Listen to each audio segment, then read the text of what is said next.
Hey everybody, I'm going to do a review on the Okinawan Pink today. I did a garden tour the other day and showed this patch of okra.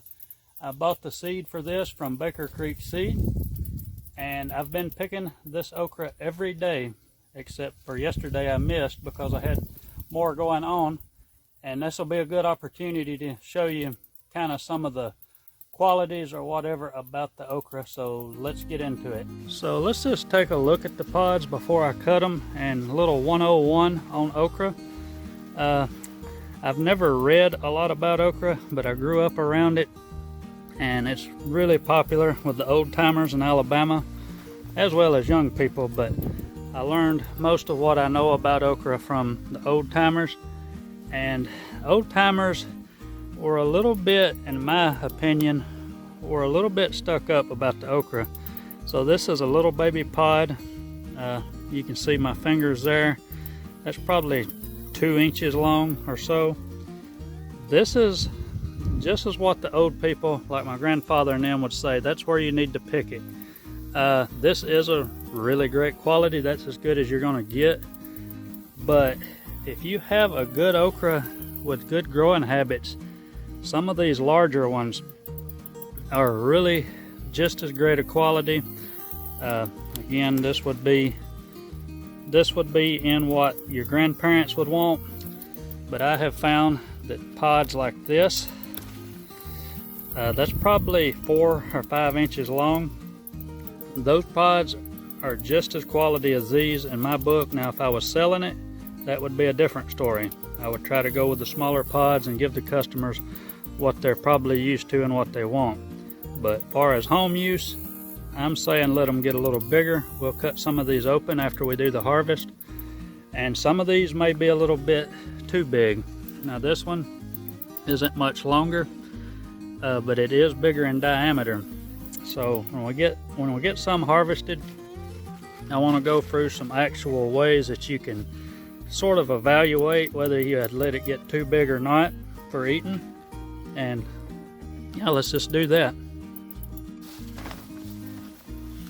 So I used to be a little bit tougher, and I would just pick the pods off with my hand, but these things are really itchy and they really bother a lot of people.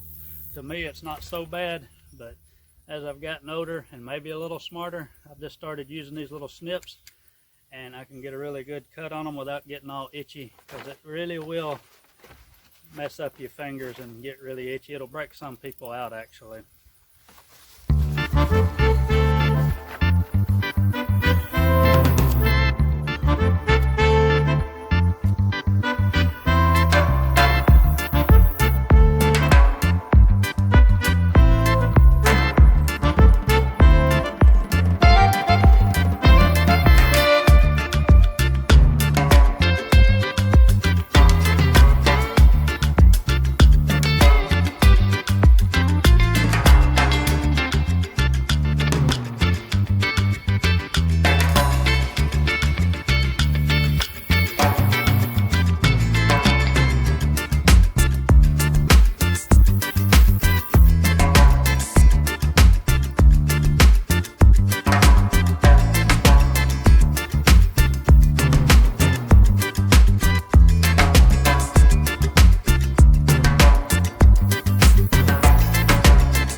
Okay, let's look in this paper sack here, and you can see it's about 3 or 4 inches up the sack. That is a lot of okra, a whole lot for home use.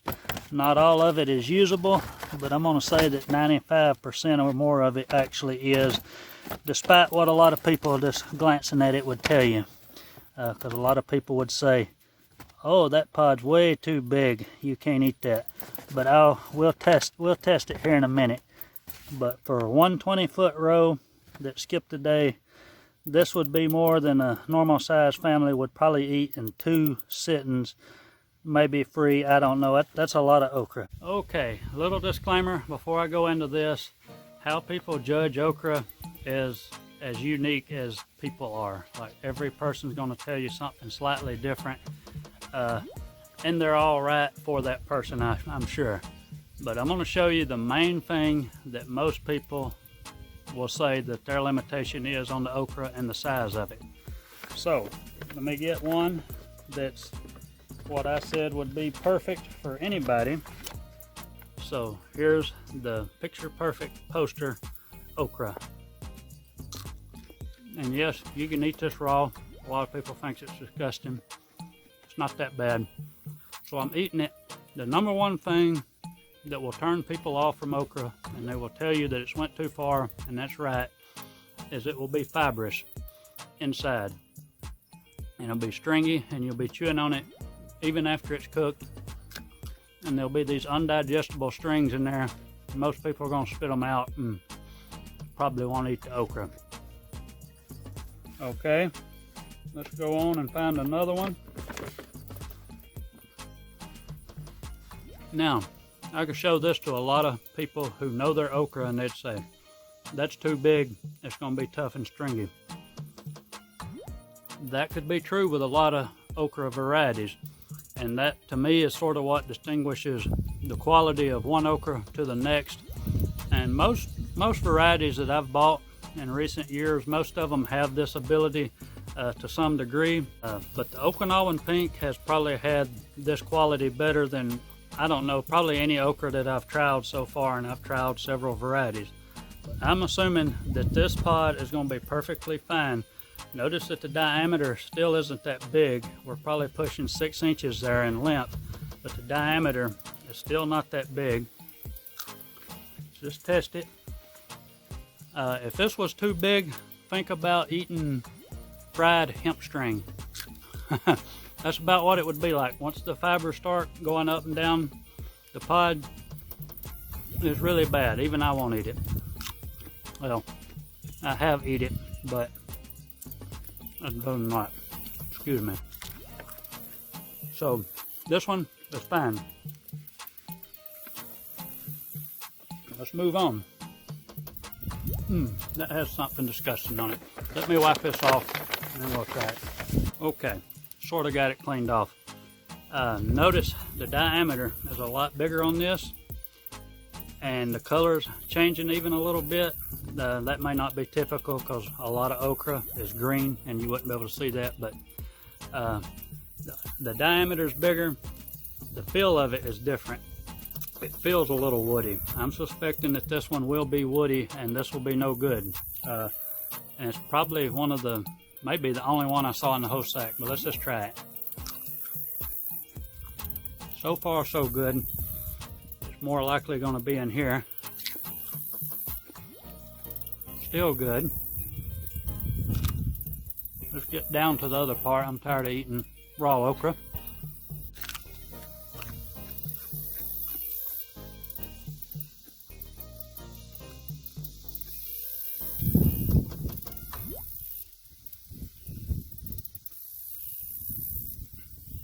This is actually edible. Now, I'd rather not have it like this, but the fibers are not in it.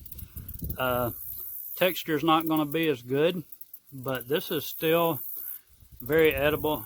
And even without the stringiness, the goal is to have this small diameter going really long. This is probably pushing 7 inches, and it's still at the perfect okra diameter, which if you saw those pods I was saying perfect, the diameter would be about the same on that, which I'm saying is, a little over 1/2 inch.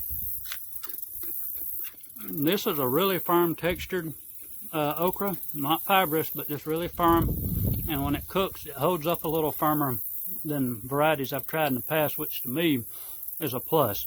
This is pretty unique to any okra that I've ever grown. So this is my Burmese okra, which I plan on giving a review on a little later on. But if we can get it to focus, you see the sharp edges, the ridges on it. That's classic of most okras. This one is slightly ribbed, but there's no sharp sides. And to better demonstrate that, I got a knife with me. And this is what you would see as you slice the okra to cook it. So let's get it down here out of the sun where we can see. you can see which one's which, the pink and the green. And notice that the green one is a little more jagged. This one's a little misshapen, but almost has a star shape when you're looking at the outside.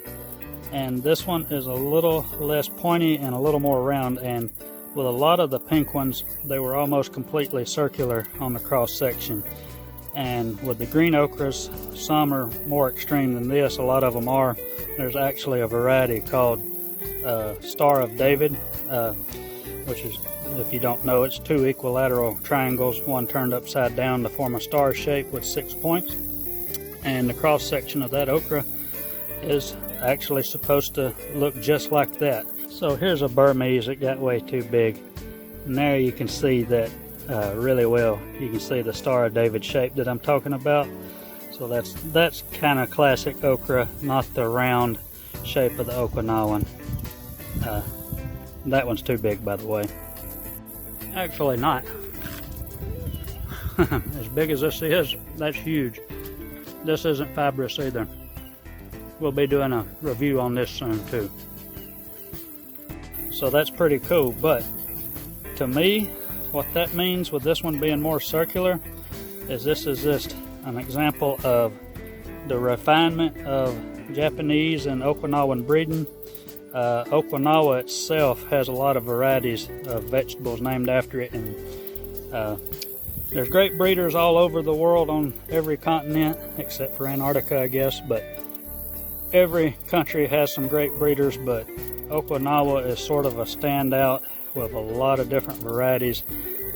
Japanese in general, for me anyway, have a reputation for just complete refinement.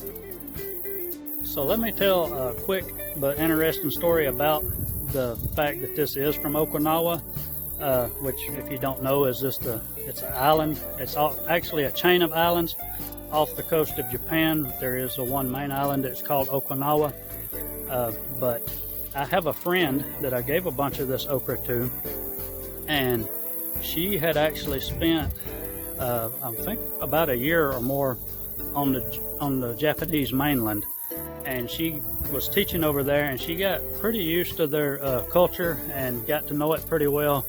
And she told me that when she brought this home to her family, she was telling her mother that if she was in Japan and she had this okra, people would just go crazy for it. The appearance or the artistic touch of a plant, if you will, how pretty it is matters to them as much as the taste. And because this is such a pretty fruit, she said they would go nuts over it. Well, turns out that this was bred off the coast of Japan on the Okinawan Islands. So that's pretty cool. So my final opinion of this okra is it is a 5-star okra. Now that could change. This may not actually be my final opinion because I haven't made it all the way through the season, but I'll tell you what I'm pretty sure will happen. I think as long as the conditions are ideal, it's hot and it's humid, and I keep a little bit of water on them, that the production will be like it is now, which is off the chain. Now obviously environmental conditions mean everything with every plant, and that could change this, but this is what I see happening. I see these plants are probably going to get 8-9 feet tall or taller by the end of the season, just like my sunflower over there, and they will keep producing like crazy. They won't be as pretty as they get taller.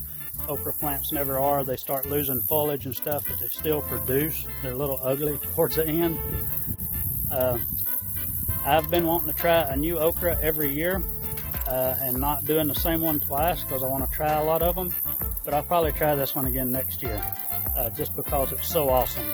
But anyway, here it is. This is Okinawan Pink. This is probably the best variety I've ever tried, and I've tried probably 10 to 20 different okra varieties over the years. So Okinawan Pink, hope y'all got some use out of that. Appreciate y'all watching. Y'all be good. Bye.